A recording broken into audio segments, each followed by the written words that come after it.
Di episode sebelumnya, kita telah menyaksikan kecamuk hubungan antara keluarga Lannister dan Stark yang semakin nampak tegang, utamanya bagi Cersei yang berambisi menjadikan anaknya sebagai raja, tetapi terhalang oleh Ned Stark yang ditunjuk raja sebagai pengganti sementaranya. Hal itu memantik kebencian para Lannister kepada keluarga Stark, dan inilah kelanjutan kisahnya. Go on, girls, get your scepter and start packing your things. Wait! Joffrey Baratheon.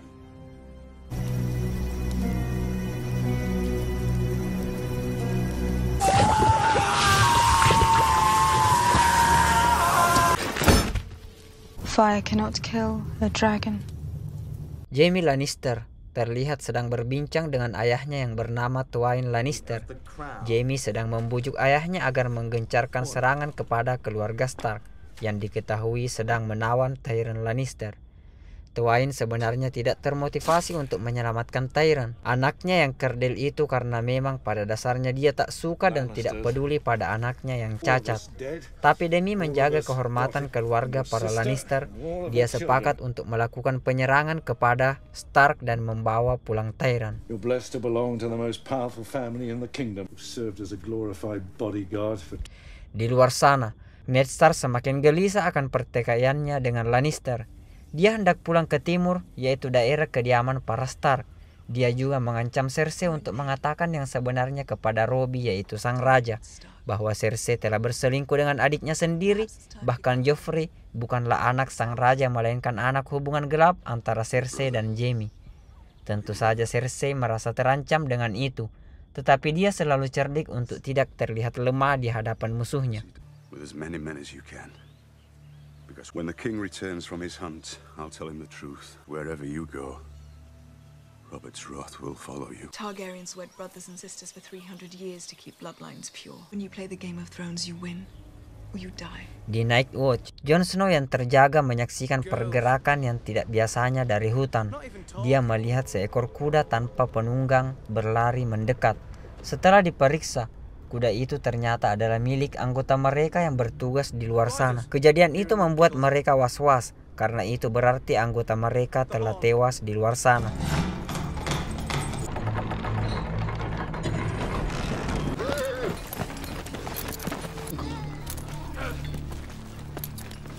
Setelah kejadian itu, sang komandan daripada Night Watch segera membagi tugas kepada anggota mereka dan meningkatkan latihan mereka. Namun Jon Snow kecewa dengan peraturan sang komandan karena menempatkan dirinya pada tempat rendah. Padahal semua orang tahu kalau Jon Snow sebenarnya cukup kuat untuk menjadi seorang ranger atau tim posisi terkuat.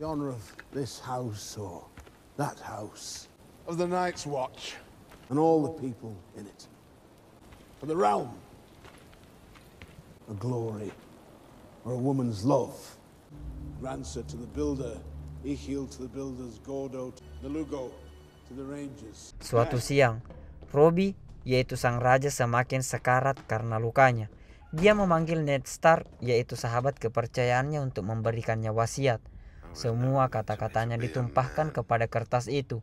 Isinya adalah tentang wasiat Robbie atau raja yang mengamanahkan Ned Stark menjadi raja yang akan menggantikannya sampai anaknya, yaitu Joffrey, cukup untuk menjadi raja. It's like death. Now leave us, the lot of you. I need to talk to Ned. I want the funeral feast to be the biggest the kingdom. Out, all of you! The House Baratheon. Serve as Lord Regent and Protector of the Realm upon my... Of House Stark, titles, till my son Joffrey comes of age. Keputusan itu membuat Ned Stark dilema, tetapi memang itu adalah keputusan terbaik. Masalahnya adalah, selain Robbie sang raja, tidak ada orang lain yang begitu mempercayai Ned, terlebih lagi Cersei. Di tempat lain, Daenerys dan para pengawalnya yang dari Dothraki terlihat sedang berjalan-jalan di pasar.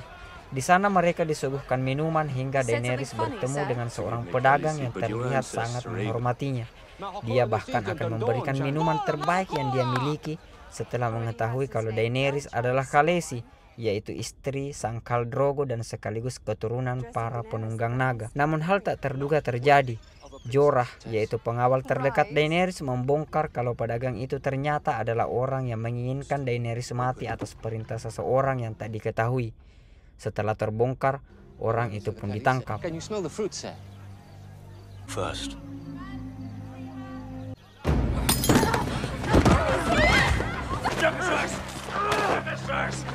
Sesampai di perkemahan, Khal Drogo yang mengetahui bahwa ada yang mengancam keselamatan Daenerys akhirnya geram dan akan menghukum sang pedagang. Di istana King's Landing, Ned Stark yang sudah dimandatkan menjadi raja menyatukan semua prajurit yang sependapat dan akan setia padanya untuk pencegahan bila mana Cersei akan mencelakainya. Namun suatu siang, Ned Stark mendapat panggilan dari Raja Joffrey. Ned pun terheran mendengar kata raja yang disematkan pada Joffrey, padahal Joffrey bukanlah seorang raja, dan bahwa Joffrey sesungguhnya belum layak dijadikan raja, dan Ned Stark lah yang menjadi raja saat itu atas titah langsung dari Robb. Masuklah Ned Stark ke hadapan Joffrey yang sudah memakai mahkota dan duduk di singgasananya di depan semua orang. Ned memerintahkan seorang pengawal kerajaan membacakan kertas atas nama Robb, yaitu tentang titah raja yang menunjuk Ned menjadi pengganti raja. Tetapi Cersei tidak percaya dan justru merobek kertas itu. May I see that letter, Sir Barristan? Your son has no claim to the throne. Paper. This is meant to be your shield, Lord Stark. Appease the knee, my lord. Bend the knee and swear loyalty to... I want no bloodshed. Tell your men to lay down their... Kill him! Kill all of them, I command it! Commander! Tatkala semua prajurit di dalam ruangan itu seketika menjadi dua kubu. Namun entah bagaimana, banyak yang menjadi pengkhianat dan memihak pada Cersei. Dan semua orang yang setia kepada Ned Stark pun tewas. Dan season 1 episode 7 pun selesai.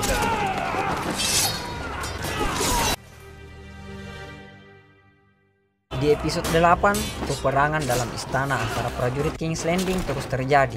Tetapi banyak yang memihak Cersei karena mereka adalah para Lannister, dan bahwa orang-orang lebih senang berpihak kepada yang bermodal dan memiliki kekayaan. Sansa menyaksikan kekacauan itu dan berlari mengamankan diri.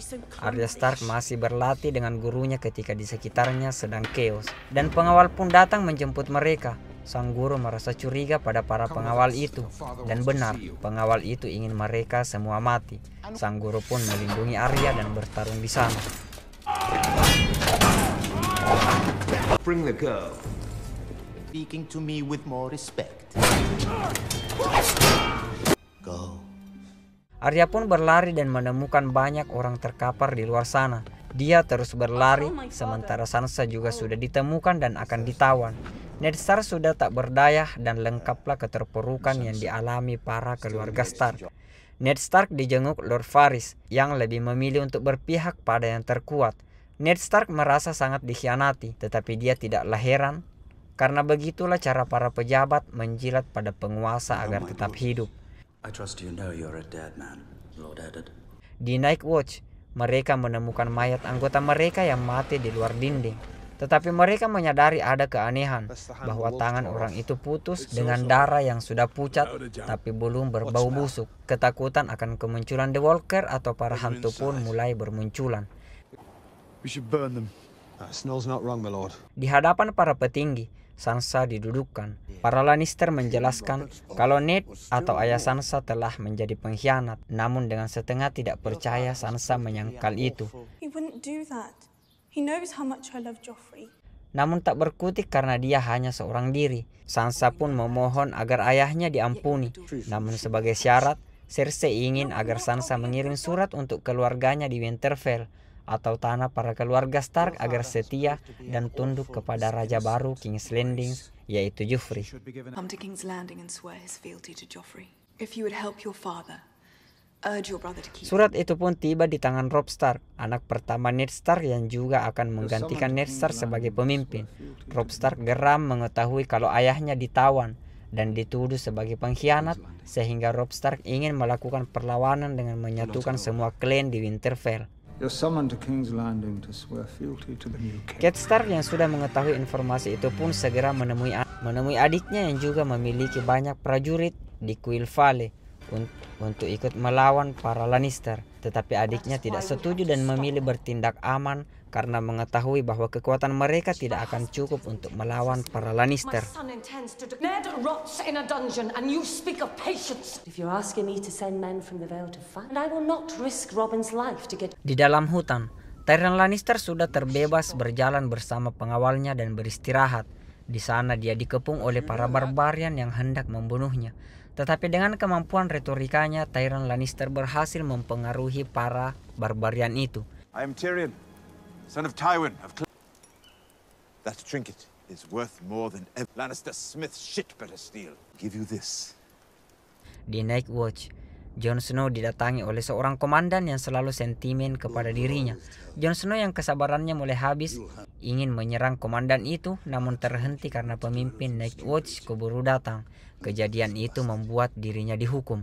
Namun saat malam tiba, di tempat hukumannya itu, serigala milik Jon Snow merasakan ada sesuatu hal yang aneh sehingga mereka pergi memastikan itu. Ternyata mayat yang mereka temukan kemarin di dalam hutan telah hidup kembali dan menjadi buas. Lord Commander?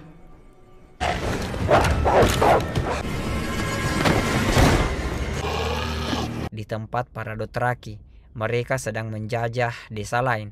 Tetapi Daenerys menyaksikan kekerasan yang membuat dirinya iba. Daenerys ingin agar semua perempuan diselamatkan. Adalah hal yang bertentangan dengan tradisi Dothraki yang tidak mengenal belas kasihan. Hal itu membuat Daenerys dipanggil Khal Drogo. Daenerys membenarkan bahwa dirinya tak suka kekerasan. Namun Khal Drogo yang dikenal keras mengalah pada istrinya yang mulai dia cintai. Namun salah seorang Dothraki tidak terima dan akan menyerang Khal Drogo. Hal mudah bagi Khal Drogo untuk mengalahkannya, meski dia sempat terluka oleh sebilah pedang.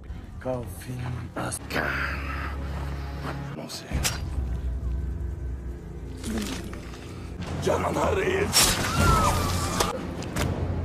Di Winterfell, Robb Stark yang berencana menyelamatkan ayahnya sedang mengumpulkan para ketua suku, hingga mereka semua sepakat untuk menyerang para Lannister.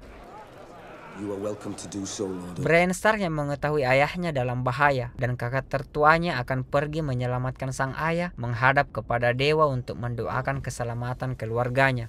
Robb Stark telah memulai perjalanan dan terlihat sedang berkemah dan beristirahat untuk mengatur strategi. Is that you can defeat them in the field. How many men do you have? Lose. Your father dies. Di tempat lain, Tyrion Lannister yang telah berhasil mempengaruhi para barbarian, mereka akan menghadap pada Tywin Lannister, yaitu ayah kandung daripada Tyrion Lannister. Untuk menebus dirinya, Tyrion meminta sejumlah upah yang akan diberikan pada para barbarian. Namun belum selesai percakapan itu, berita bahwa pasukan Robb Stark semakin mendekat sampai Tywin Lannister meminta para barbarian untuk ikut berperang demi mendapatkan upahnya.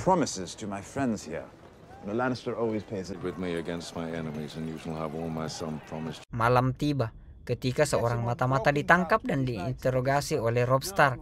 Dia adalah pengintai utusan para Lannister yang menandakan kalau perang sudah di depan mata. We've captured a Lannister scout. The scouts report Lord Tywin moves north. Di King's Landing, Sansa terus mengemis kepada Raja Joffrey dan memintakan ampun untuk ayahnya yaitu Ned Stark.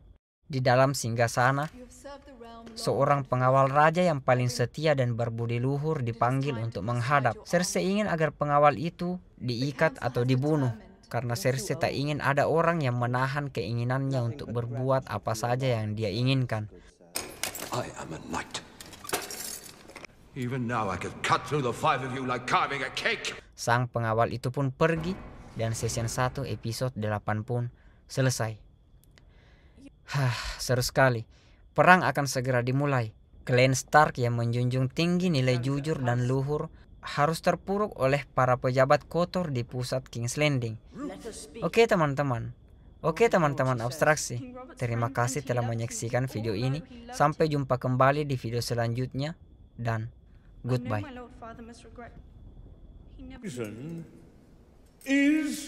Confess and say that I'm the king. Anything else?